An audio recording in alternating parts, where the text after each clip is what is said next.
जय हिंद दोस्तों। तो चलिए आज टास्क के माध्यम से जो दिया गया था उसको आज पूछ लेते हैं। सबसे पहले साइंस शुरू करते हैं। क्या है कि आगामी परीक्षा को देखते हुए साइंस का वेटेज उसमें ज़्यादा है, तो उस हिसाब से हम लोग चलते हैं। चलिए बताइएगा आप लोग। साइंस में आज ध्वनि चैप्टर का ऑब्जेक्टिव दिया गया था एमसीक्यू। वास्तव में तरंगों के द्वारा एक स्थान से दूसरे स्थान तक किसी स्थानांतरण नहीं होता है। किस चीज़ का स्थानांतरण नहीं होता है इसमें? माध्यम के कणों का स्थानांतरण नहीं होता है। चलिए आगे बताइएगा। द्रव या पदार्थ से होकर तरंग संचरित होता है। द्रव या पदार्थ जिससे होकर तरंग संचरित होता है क्या कहलाता है? माध्यम कहलाता है। ठोस, द्रव, गैस सब क्या है? माध्यम। ध्वनि जो है से किस माध्यम में सबसे तेज चलता है? ठोस में चलता है। ध्वनि निर्वात में गति करता है या नहीं करता है? नहीं करता है। कहा कि ध्वनि को चलने के लिए माध्यम की आवश्यकता होती है। चलिए ठीक है, आगे बताइएगा। निम्नलिखित में से किसे एक माध्यम की आवश्यकता होती है? यांत्रिक तरंग, विद्युत चुम्बकीय तरंग, अयांत्रिक तरंग या प्रकाश तरंग? हो जाएगा यांत्रिक तरंग। क्या हो जाएगा? यांत्रिक तरंग हो जाएगा। ठीक है, आगे बताइएगा। निम्न में से किसे माध्यम की आवश्यकता होती है? विद्युत चुम्बकीय तरंग को, या रेडियो तरंग को, या प्रकाश तरंग को, या ध्वनि तरंग को? ध्वनि तरंग को। ध्वनि तरंग को माध्यम की आवश्यकता होती है। सबसे अधिक किसमें चलता है ध्वनि? उसके बाद द्रव में, उसके बाद गैस में। ठीक है। जब माध्यम के कण कंपन की दिशा तरंग के गति की दिशा के अनुदिश हो तो उसे क्या कहते हैं? कौन तरंग का कहते हैं? उसको कहेंगे अनुदैर्ध्य तरंग। फिर से सुनिएगा। जब माध्यम के कण के कंपन की दिशा तरंग के गति की दिशा के अनुदिश हो तो उसे डैश तरंग कहते हैं? अनुदैर्ध्य तरंग कहते हैं। ध्वनि कैसा तरंग है? अनुदैर्ध्य तरंग। आगे बताइएगा। निम्न में से किस माध्यम से होकर अनुदैर्ध्य तरंग का संचरण हो सकता है? ऑप्शन सुनिएगा। ठोस, द्रव, गैस या सभी? सभी हो जाएगा। बहुत अच्छा। आगे बताइएगा। जब माध्यम के कण तरंग संचरण के दिशा में लंबवत कंपन करते हैं वैसे तरंग को क्या कहते हैं? कौन तरंग हो जाएगा इसमें? अनुप्रस्थ तरंग। आगे बताइएगा। अनुप्रस्थ तरंग के लिए निम्न में से कौन सा उपयुक्त माध्यम नहीं है? ठोस, द्रव, गैस? क्या हो जाएगा? गैस उपयुक्त माध्यम उसके लिए नहीं है। चलिए आगे बताइएगा। अनुप्रस्थ तरंग डैश और डैश के रूप में संचित होता है? शीर्ष और गर्त के रूप में। शीर्ष और गर्त के रूप में। शीर्ष और गर्त होता है। दो लगातार शीर्ष या दो लगातार गर्त के बीच की दूरी क्या कहते हैं? तरंग दैर्ध्य कहते हैं। ठीक है। दो लगातार शीर्ष या दो लगातार गर्त के बीच की दूरी को तरंग दैर्ध्य कहते हैं। आगे बताइएगा। अनुदैर्ध्य तरंग जो होता है डैश और डैश के रूप में संचरण करता है? संपीड़न और विरलन। संपीड़न और विरलन के रूप में गति करता है। कौन सा तरंग? अनुदैर्ध्य तरंग। ठीक है। और अनुप्रस्थ क्या हो जाएगा? शीर्ष और गर्त। चलिए आगे बताइएगा। निम्नलिखित में से किस माध्यम में निम्न में से माध्यम के कौन से स्थान पर दाब और घनत्व अधिक होगा? संपीड़न में या विरल में? संपीड़न में होगा। ठीक है। विरल में थोड़ा दूर दूर होता है इसमें। ठीक है, फ्रीक्वेंसी। आगे बताइएगा। निम्न में से माध्यम के कौन से स्थान पर दाब और घनत्व कम होगा? संपीड़न में या विरलन में? विरलन में अधिक होता है। चलिए आगे बताइएगा। निम्नलिखित में से कौन सा विद्युत चुंबकीय तरंग के संबंध में असत्य है? चार ऑप्शन देंगे, बताइएगा कौन सा गलत है और कौन सही है। असत्य पूछ रहा है इसमें। यह निर्वात में संचरित होती है। क्या सही होता है? सही है। आगे बताइएगा। यह निर्वात में संचरित नहीं होती है। गलत है ये? यही गलत हो जाएगा इसका। चलिए अगला क्वेश्चन बताइएगा। कंपन करने वाले कण अपने माध्य स्थिति से अधिक जितना विस्थापित होता है उसे क्या कहेंगे? आयाम कहते हैं। जितना फ्रीक्वेंसी इसका आएगा, जितना दूरी उसका होगा मुख्य अक्ष से, वो क्या उसका होगा? आयाम कहलाता है। चलिए ठीक है, आगे बताइएगा। माध्यम का कण एक सेकंड में जितनी बार कंपन करता है उसे क्या कहते हैं? आवृत्ति कहते हैं। बहुत अच्छा। आवृत्ति को फ्रीक्वेंसी कहते हैं। जितना बार वो ऊपर नीचे होगा वो क्या होगा? आवृत्ति होगा उसका। कोई कण एक कंपन पूरा करने में जितना समय लगता है उसे क्या कहते हैं? आवर्त काल। आवर्त काल। निम्न में से कौन सी भौतिक राशि का SI मात्रक सही मिलान है? सही मिलान है। आप लोग सही गलत बोलते जाइएगा। तरंग दैर्ध्य को मापते हैं मीटर में, सही है। एंगस्ट्रम होता है मीटर में मापा जाता है, 10 के पावर में आता है उसका। आगे बताइएगा। आवृत्ति का मात्रक है हर्ट्ज, कहते हैं इसको, सही है। आवर्तकाल का सेकंड है, सही, मतलब तीनों सही है। चलिए आगे बताइएगा। तरंग की चाल v बराबर क्या होता है? F lambda. क्या होता है? F lambda. जहाँ एफ क्या होगा? उसका फ्रीक्वेंसी, आवृत्ति हो जाएगा, और लैम्डा क्या होगा? तरंग दैर्ध्य। चलिए ठीक है, आगे बताइएगा। ध्वनि उत्पन्न करने वाली वस्तु के लिए अनिवार्य दशा क्या है? वस्तु में कंपन होना चाहिए, कंपन होगा तभी ध्वनि उत्पन्न होता है। वास्तव में ध्वनि संचरण किसका संचरण होता है? माध्यम के कण का या विक्षोभ का? विक्षोभ का होता है, माध्यम के कणों का नहीं होता है। संचार माध्यम के कणों का नहीं होता, उसके विक्षोभ का होता है। एक कण से दूसरे कण में क्या होता है? विक्षोभ का प्रसार होता है। चलिए आगे बताइएगा। ध्वनि कैसी तरंग है? अनुप्रस्थ या अनुदैर्ध्य? अनुदैर्ध्य हो जाएगा। ध्वनि तरंगों में दो लगातार संपीड़नों या विरलनों के बीच की दूरी को क्या कहते हैं? तरंग दैर्ध्य कहते हैं। आगे बताइएगा। किसी उत्सर्जित ध्वनि की आवृत्ति को मस्तिष्क जिस प्रकार से अनुभव करता है उसे क्या कहते हैं? तारतम्य कहते हैं। पिच जो होता है, पिच, इसी के कारण क्या होता है? लड़की का आवाज सुरीला लगता है। ठीक है, हाँ। कंपन जितना स्थिरता से होगी आवृत्ति उतना ही क्या होता है? अधिक होता है, और जितना कम होगा उतना कम होगा। ठीक है।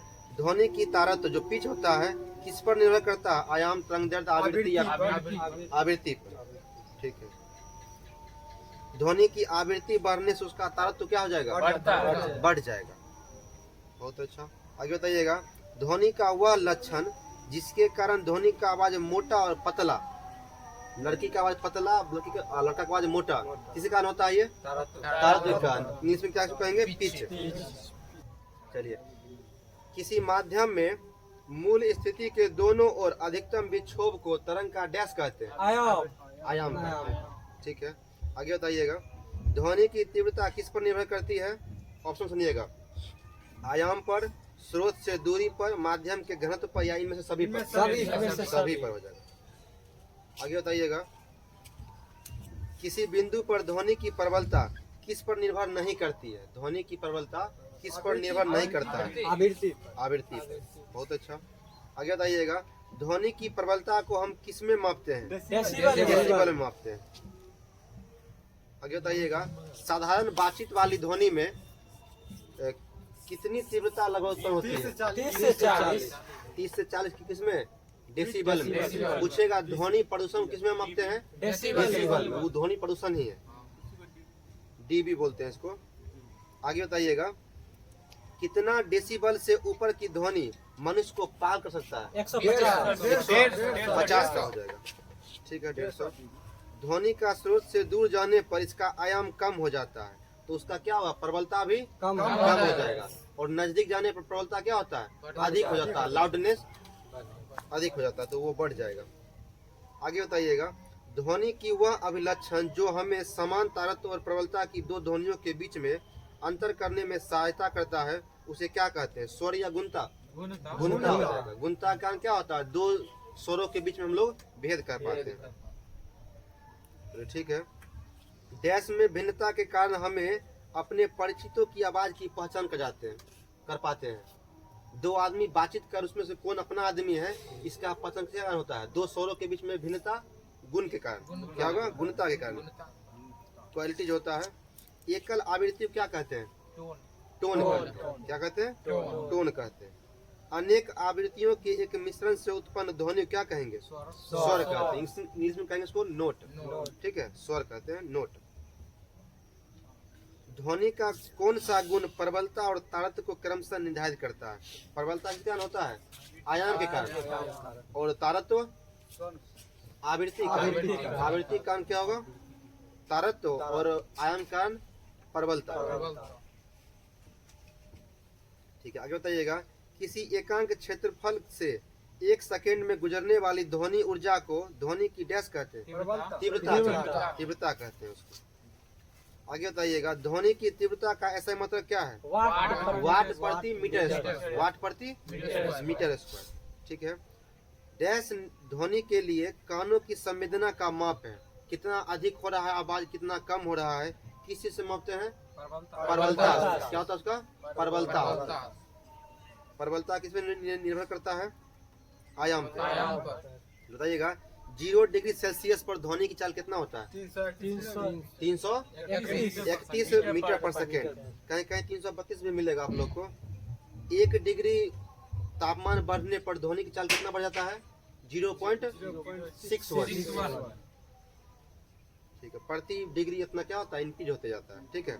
आगे बताइएगा, माध्यम का तापमान बढ़ने से ध्वनि की चाल क्या होता है? बढ़ता है। और माध्यम का तापमान घटने पर कितना बढ़ता घटता है? 1 डिग्री पर कितना बढ़ेगा? 0.6। ठीक है। आगे बताइएगा, निम्नलिखित में से किस ध्वनि निम्नलिखित में से किस पर ध्वनि की चाल निर्भर करती है? ध्वनि की चाल जो होता है इनमें से किस पर निर्भर करेगा? सुनिएगा ऑप्शन, माध्यम का घनत्व, माध्यम का तापमान, या माध्यम में उपस्थित आर्द्रता। सभी तीनों पे निर्भर करता है। बढ़ेगा तो बढ़ेगा और घटेगा तो घटेगा। चलिए आगे बताइएगा, माध्यम के वेग की दिशा में ध्वनि की चाल डैश होता है? बढ़ जाएगा। एक ही माध्यम में ध्वनि का क्या होगा? ध्वनि का क्या होगा? चाल बढ़ जाएगा। आगे बताइएगा, ध्वनि की चाल अधिकतम हुई किसमें? ठोस, द्रव, गैस? किसमें होगा? ठोस में। आगे बताइएगा, ये क्वेश्चन बहुत बार पूछा हुआ है, जब ध्वनि एक माध्यम से दूसरे माध्यम में जाती है तो उसका क्या नहीं बदलता है? नहीं बदलता है। बहुत अच्छा। चलिए आगे बताइएगा, निम्नलिखित में से, जब निम्नलिखित में से देगा तो वही ऑप्शन में से चुनना है। ठीक है। निम्न में से इनमें से किस में ध्वनि की सबसे तेज चाल होगी? स्टील में, वायु में, निर्वात में, जल में? बहुत अच्छा, ऑप्शन सही याद है। आगे बताइएगा, निम्नलिखित में से कौन सा पराध्वनि चाल से चलता है? ध्वनि से जब अधिक चाल से चला क्या होगा कहेंगे? पराध्वनि चाल से। ठीक ना। बंदूक से निकली गोली, जेट, वायुयान या ये भी दोनों हो जाएगा। दोनों क्या चलता है? पराध्वनि की चलता है। आगे बताइएगा, प्रतिध्वनि किसका अनुप्रयोग है? प्रतिध्वनि इको जो होता है, एक बार बोलने पर, पहाड़ पे जाते हैं तो बोलते हैं, एक बार कुछ चिल्ला के बोलते हैं, रिटर्निंग आवाज आता है, तो वो किसका अनुप्रयोग है? परावर्तन का या आवर्तन का? परावर्तन। इको जो होता है।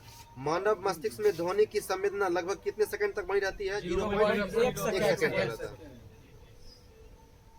आगे बताइएगा, स्पष्ट प्रतिध्वनि सुनने के लिए परावर्तक सतह और श्रोता के बीच में कितना दूरी होना चाहिए? 0.1 से अधिक। 17.2 मीटर। 17.2 मीटर, लगभग 17 मीटर बोल सकते हैं। उतना दूरी कम से कम न्यूनतम होगा तो क्या होता है? इको हो पाता है। ठीक है। 17.2 मीटर हो जाएगा। आगे बताइएगा, ध्वनि का बारंबार परावर्तन क्या कहलाता है? अनुरणन। क्या कहेगा? अनुरणन। एक बार होगा क्या बोलते हैं? इको। 1 से 2 बार होगा तो क्या बोलेंगे? इको। अनुरणन क्या होता है? बार बार होते रहेगा, टकरा के जाएगा, फिर आएगा, फिर टकराएगा, फिर आएगा। आगे बताइएगा, स्टेथोस्कोप में ध्वनि के कौन से गुण का प्रयोग होता है? अपवर्तन या बहुल परावर्तन? बहुल परावर्तन, बार बार परावर्तन होगा। आगे बताइएगा, समुद्र की गहराई, वायुयान की ऊंचाई और दूर स्थित पहाड़ों की दूरी पता करने के लिए ध्वनि के किस गुण का प्रयोग किया जाता है?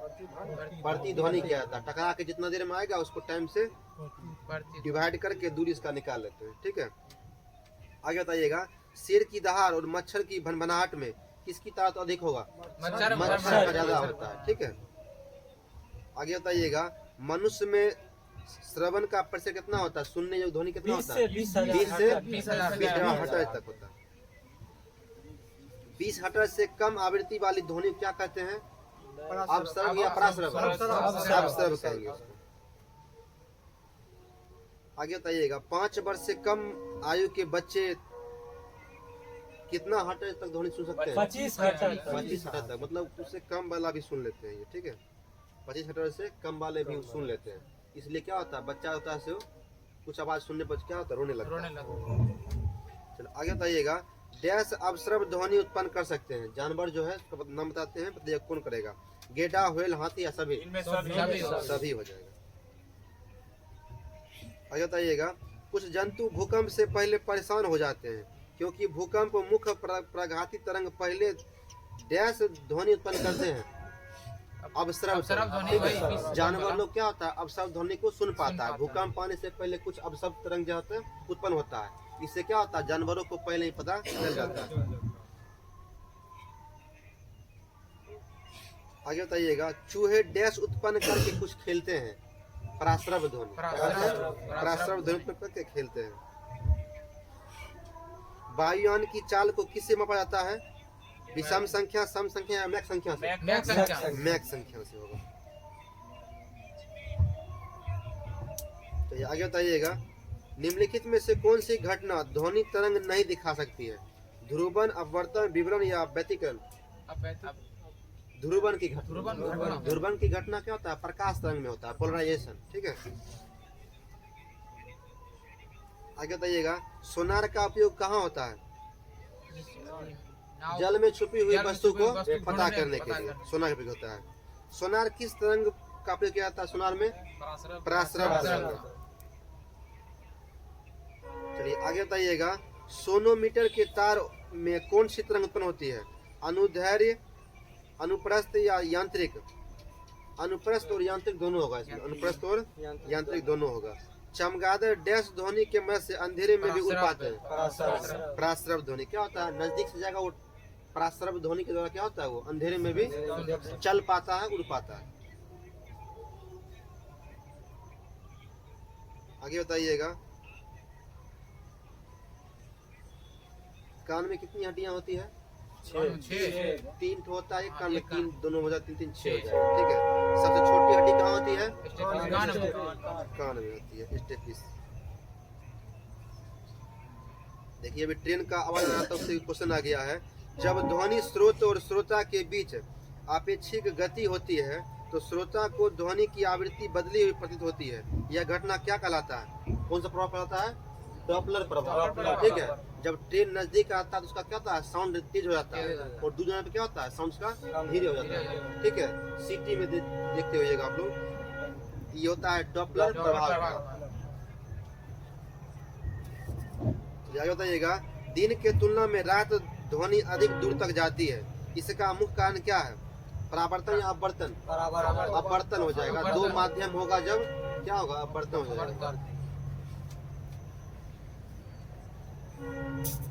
सैनिकों को पुल पार करते समय कदम से कदम मिलाकर चलने से मना किया जाता है, क्यों? अनुनाद को रोकने के लिए, ठीक है। कदम से कदम मिला के चलने के लिए सेना जो परेड करता है उस टाइप चलने के लिए मना करता है, क्यों? जब एक साथ वो पैर पड़ेगा तो पुल क्या होता था, क्रैक कर सकता है ध्वनि के साउंड से, या उसमें जो कंपन होगा उससे। चलिए साइंस लगभग हो गया। विविध में था भारत में प्रथम, तो बताइएगा आप लोग भारत की पहली महिला राष्ट्रपति कौन थी? प्रतिभा देवी सिंह पाटिल। ये जो है ना विविध, लगभग आगामी परीक्षा को देखते हुए हर परीक्षा में लगभग 5-10 क्वेश्चन से रहता है, तो आप लोग ऐसे ध्यान दीजिए, अच्छा से बताइएगा।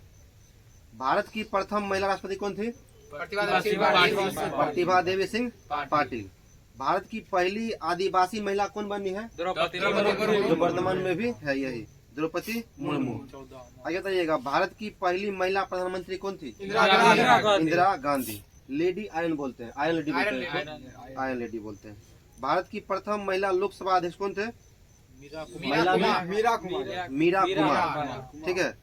आगे बताइएगा लोकसभा के प्रथम महिला महासचिव कौन थे? अभी जितना भी क्वेश्चन होगा भारत में प्रथम महिला है, ठीक है। भारत में प्रथम महिला।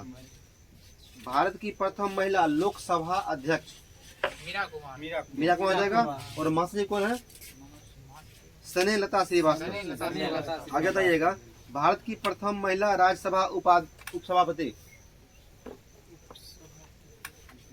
Violet Alva. भारत की प्रथम महिला राज्यसभा उपसभापति वायलेट अल्वा। आगे बताइएगा, भारत की प्रथम महिला केंद्रीय मंत्री यूपी से थी राजकुमारी अमृता कौर। आगे बताइएगा, भारत की प्रथम महिला मुख्य चुनाव आयुक्त कौन थी? वी.एस. रमा देवी। और ये राज्यसभा की प्रथम महिला महासचिव भी थी, वी.एस. रमा देवी। आगे बताइएगा, भारत की प्रथम महिला सांसद कौन थी? राधाबाई सुब्रमण्यम। भारत की प्रथम महिला शासिका कौन थी? रजिया सुल्तान। भारत की प्रथम महिला मुख्यमंत्री उत्तर प्रदेश। ठीक है। प्रथम महिला कांग्रेस अध्यक्ष कौन थी? डॉक्टर एनी बेसेंट थी, आयरलैंड थी। और भारतीय पूछेगा तब क्या होगा? भारतीय राष्ट्रीय कांग्रेस की भारतीय महिला अध्यक्ष सरोजिनी नायडू, कानपुर में बनी थी 1925 में। आगे बताइएगा, देश की प्रथम महिला सत्र न्यायाधीश अन्ना चांडी राज्य की थी, केरल की। आगे बताइएगा, नोबेल पुरस्कार प्राप्त करने वाली प्रथम भारतीय महिला कौन थी? Mother Teresa. ठीक है। आगे बताइएगा, भारत रत्न से सम्मानित प्रथम भारतीय महिला कौन थी? इंदिरा गांधी थी, भारत रत्न से। आगे बताइएगा, प्रथम महिला मेयर कौन थी? तारा चेड़िया। आगे बताइएगा, प्रथम महिला सर्जन डॉक्टर प्रेमा मुखर्जी। प्रथम महिला रेल ड्राइवर कौन थी? सुरेखा शंकर यादव। आगे बताइएगा, भारत की प्रथम महिला लेफ्टिनेंट जनरल कौन थी? पुनीत अरोरा। अंतरिक्ष में जाने वाली प्रथम भारतीय महिला कल्पना चावला। किस यान से गई थी? Columbia shuttle. ठीक है। कब इनका मृत्यु हुआ था? 1 फरवरी 2003। याद रखिए, 1, 2, 3। 1 फरवरी 2003। 1, 2, 3। चलिए आगे बताइएगा, दक्षिणी ध्रुव पर पहुंचने वाली प्रथम महिला रीना कौशल धर्म सट्टू। आगे बताइएगा, गोबी रेगिस्तान को पार करने वाली प्रथम महिला सुचेता करेकनाथन। आगे बताइएगा, अंटार्कटिका पर पहुंचने वाली प्रथम महिला मेहर मूसा हो जाएगा। लगातार 2 बार ओलंपिक पदक जीतने वाली प्रथम महिला पीवी सिंधु। ठीक है। अंतर्राष्ट्रीय ओलंपिक समिति की सदस्य बनने वाली प्रथम भारतीय महिला नीता अंबानी। किसकी पत्नी है ये? मुकेश अंबानी की पत्नी। आगे बताइएगा, भारतीय सिनेमा की प्रथम महिला अभिनेत्री देविका रानी रोरी। ठीक है। आगे बताइएगा, ओलंपिक खेलों में भाग लेने वाली प्रथम महिला कौन थी? मैरी लीला राव। आगे बताइएगा, राज्यसभा के लिए नामांकित होने वाली प्रथम भारतीय महिला अभिनेत्री कौन थी? नरगिस दत्त। शायद ये संजय दत्त की माता थी, नरगिस दत्त। 7 प्रमुख सागर तैरकर पार करने वाली प्रथम महिला कौन थी? बुल्ला चौधरी। आगे बताइएगा, ऑस्कर पुरस्कार जीतने वाली प्रथम भारतीय महिला भानु। इम्पोर्टेंट क्वेश्चन है, कितना बार पूछ चुका है ये। आगे बताइएगा, प्रथम महिला विदेश सचिव कौन थी? चोकिला अय्यर। 200 शतक लगाने वाली प्रथम भारतीय महिला, प्रथम भारतीय और प्रथम मतलब वर्ल्ड लेवल पर भी यही होगा। ठीक है। मिताली राज कप्तान भी थी इससे पहले। वर्तमान में कौन कप्तान है मेरा टीम के? हरमनप्रीत कौर है। स्मृति मंदाना आरसीबी की है, महिला टीम की। चलिए हो गया आप लोग। आज था ज्योग्राफी में था भारत की प्रमुख बहुउद्देशीय परियोजना और नदी घाटी परियोजना। बहुउद्देशीय परियोजना किस लिए कहते हैं इसको? काहे कि एक से अधिक उद्देश्य किससे प्राप्ति होती है। जैसे बिजली बन जाएगा, बाढ़ से नियंत्रण हो जाएगा, ठीक है, सिंचाई के लिए नहर निकल जाएगा, तो एक से अधिक उद्देश्य हो गया, इसलिए क्या इसको बोलते हैं? बहुउद्देशीय परियोजना। तो बहुउद्देशीय परियोजना और नदी घाटी परियोजना किस राज्य में है और इसमें किस नदी पर है? इम्पोर्टेंट क्या है, नदी किस नदी पर है वो बताइएगा। भाखड़ा नांगल परियोजना किस नदी पर है? सतलज नदी पर है। इससे लाभान्वित राज्य कौन कौन है? पंजाब, हरियाणा, मध्य प्रदेश, राजस्थान, सब में कुछ शेयर बटा हुआ है। ठीक है। यही कारण से क्या होता है, नदी विवाद हो जाता है। ठीक है, अंतर राज्यीय नदी विवाद होता है, इसी कारण से होता है। जो एक राज से राज पर निकलता है। बताइएगा ब्यास परियोजना किस नदी पर है? ब्यास नदी पर है। राजस्थान पंजाब से हो जाएगा। दामोदर घाटी परियोजना किस नदी पर है? दामोदर नदी पर है। हीराकुंड बांध परियोजना महानदी पर है। चंबल परियोजना चंबल नदी पर है। तुंगभद्रा परियोजना तुंगभद्रा नदी पर है। मयूराक्षी परियोजना मयूराक्षी नदी पर है। आगे बताइएगा नागा अर्जुन सागर परियोजना कृष्णा नदी पर है। ये आंध्र प्रदेश और तेलंगाना में हो जाएगा। कोसी परियोजना कहाँ है? बिहार में। बिहार और नेपाल संयुक्त रूप से है, लेकिन भारत में पूछेगा तो बिहार में। बिहार का अशोक किस नदी कहते हैं? कोसी नदी को। विश्व की सबसे अधिक धारा बदलने वाली नदी कोसी, ठीक है। इसका जो है धारा बदलता है। गंडक नदी परियोजना किस नदी पर है? गंडक पर है। और इससे लाभान्वित कौन होगा? बिहार और देश में हो जाएगा नेपाल। आगे बताइएगा काकरा पारा परियोजना किस नदी पर है? ताप्ती नदी पर। फरक्का परियोजना गंगा नदी पर। भागीरथी लिखा रहता है, भागीरथी और गंगा नदी लिखा हुआ है। आगे बताइएगा तवा परियोजना तवा नदी पर है। नागपुर शक्ति गृह परियोजना कोराडी नदी पर है ये। आगे बताइएगा इंदिरा गांधी नहर परियोजना किस नदी पर है? सतलज नदी। क्वेश्चन पूछेगा, हाँ राजस्थान में है ये। पूछेगा क्वेश्चन इंदिरा गांधी नहर जो है किस नदी से पानी प्राप्त करता है? सतलज नदी से। आगे बताइएगा उकाई परियोजना किस नदी पर है? ताप्ती नदी पर। किस राज्य में होगा ये? गुजरात में। पंचम पाद परियोजना किस नदी पर है? गोदावरी नदी पर, कर्नाटक में। आगे बताइएगा मालप्रभा परियोजना किस नदी पर है? मालप्रभा नदी पर ही है। किस राज्य में होगा? कर्नाटक में, ठीक है। घाट प्रभाव अलग जो हो जाएगा इसमें। बताइएगा महानदी डेल्टा परियोजना किस नदी पर? महानदी पर। परियोजना ज्यादातर परियोजना उसी नदी पर नाम से दे दिया गया है। आगे बताइएगा कुंडा परियोजना किस नदी पर है? कुंडा नदी पर हो जाएगा। आगे बताइएगा दुर्गा बैराज परियोजना दामोदर नदी कहाँ जाएगा? ये पश्चिम बंगाल झारखंड, ठीक है। दामोदर नदी को किस राज्य का शोक कहते हैं? बंगाल का शोक दामोदर नदी को। अब तो वो वरदान हो गया है बंगाल की दामोदर नदी, पहले शोक था ये। आगे बताइएगा टिहरी बांध परियोजना किस नदी पर है? भागीरथी नदी पर। बताइएगा माता टिला परियोजना बेतवा माता का बेटा, ठीक है, बेतवा। ऐसे याद रखिएगा आप लोग। कोयना परियोजना किस राज्य में है? कोयना पूछता है ये क्वेश्चन। कोयना परियोजना महाराष्ट्र किस नदी पर है? कोयना नदी पर। आगे बताइएगा राम गंगा परियोजना राम गंगा नदी पर है, उत्तर प्रदेश में। जिम कॉर्बेट जो नेशनल पार्क है इसी नदी से होकर गुजरता है, ये गुजरता है इसमें, इसलिए उसका नया नाम क्या रख दिया गया है? राम गंगा नेशनल पार्क, ठीक है। आगे बताइएगा ऊपरी कृष्णा परियोजना कृष्णा नदी पर ही है, कर्नाटक राज्य में हो जाएगा। अलमाटी बांध भी कहाँ पर है? कृष्णा नदी पर। आगे बताइएगा घाट प्रभा परियोजना किस नदी पर है? घाट प्रभा नदी पर ही है। भीमा परियोजना किस नदी पर है? पवना नदी पर। भीमा पवना नदी पर। आज नहीं आया? चलिए आगे बताइएगा जायक बारी परियोजना किस नदी पर है? बहुत बार क्वेश्चन पूछा हुआ, गोदावरी नदी पर। जायक बारी परियोजना गोदावरी नदी पर है। रंजित सागर बांध किस नदी पर है? रावी नदी पर, ठीक है। रंजित सागर बांध रावी नदी पर। हिंडक्कर परियोजना घाट प्रभा नदी पर। सतलज परियोजना चिनाब नदी। नाम है सतलज लेकिन नदी कौन सा हो जाएगा? चिनाब। ध्यान रखिएगा इसको। नाथपा झाकरी परियोजना सतलज नदी पर। पनामा परियोजना किस नदी पर है? पनामा नदी पर है, गुजरात में। एक पनामा नहर है, उत्तरी अमेरिका को दक्षिण अमेरिका क्या करता है? बांटता, अलग करता है। यहाँ क्या है? पनामा परियोजना है। पनामा नहर, पनामा परियोजना दोनों अलग अलग, ठीक है। ये गुजरात में। पनामा परियोजना कहाँ है? गुजरात में, पनामा नदी पर। कोल डैम परियोजना किस नदी पर है? कोल डैम सतलज नदी। गिरना परियोजना कहाँ पे है? महाराष्ट्र में, गिरना नदी पर। गिरना नदी पर। दंड कारण्य परियोजना उड़ीसा में, ठीक है। हंसदेव नदी, ठीक है। हंसदेव लुसेंट में नहीं दिया हुआ था लेकिन हंसदेव नदी पर है ये। आगे बताइएगा पंचेत बांध किस नदी पर है? दामोदर नदी। पंचेत बांध दामोदर नदी पे।